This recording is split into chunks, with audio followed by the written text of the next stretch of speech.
now, more exclusive coverage from Cuba. 8 on Your Side reporter Jeff Patterson has spent the past 7 days in Cuba.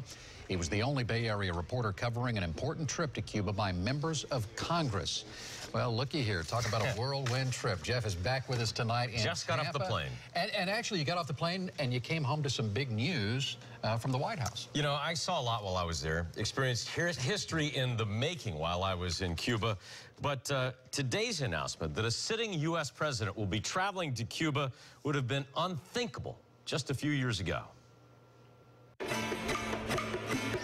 While I was in Cuba, I found more Americans than I had seen on my last trip just 1 year ago.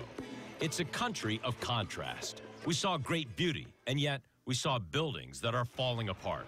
Democratic Congresswoman Kathy Castor also just returned from Cuba and supports the president for going there. I'm thrilled that President Obama and the First Lady are going to travel to Cuba next month. For some, the news that President Obama will travel to Cuba is groundbreaking. Without question, the most substantive development in 55 years. Tampa attorney Al Fox has been to Cuba more than 100 times and is an outspoken opponent of the embargo. The genie is now out of the bottle. In my opinion, it makes no difference who the next president is. They're not turning this back. On the other side of the argument is Tampa attorney Ralph Fernandez. This is a sad day for me. Fernandez is a longtime anti-Castro force in Tampa, but he's also a lifelong Democrat who campaigned for President Obama. Fernandez is concerned about the impact that the president's visit to Cuba will have on the next election.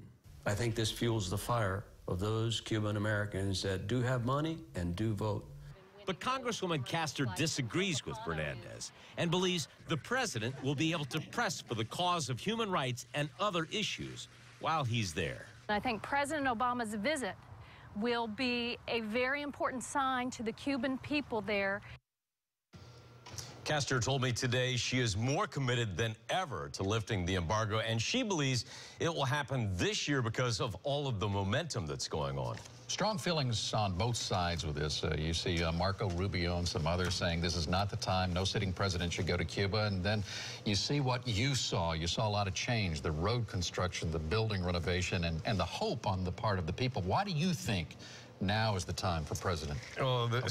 Certainly the president is the driving force in this. He wants this to be part of his legacy, so he wants to make sure that he can do what he can while in office to have the embargo lifted. Part of that is that he's at the end of his term, doesn't have to face re-election. The other part is polls now show that an overwhelming majority of Americans support lifting this embargo. They're tired of what's been going on the last 50 years. Kathy Castor said it today that the embargo is only hurting the people of Cuba right now. And we saw that because some of the living conditions there are deplorable. The buildings are falling apart, and it's because they just don't have the materials to rebuild. They don't have the infrastructure. They need a lot of help, and it can frankly be a lot of business for Tampa if that happens. Well, a change is coming. No matter how it happens, change is going to happen. It's been a long time since I've been to Cuba. It's like 2006 in Guantanamo Bay. I hear going back is going to be fun because the Rolling Stones will be there. That's the rumor going. Thank you so much for your reports, Jeff. It's been fascinating. I always love the coverage, and you can count on us to continue to bring you complete coverage of President Obama's historic visit to Cuba. In fact, I'll be to Cuba in Havana following the president. Going to be there pretty much every step of the way, we hope. And again, that visit is scheduled for next month, March 21st and 22nd. Wow.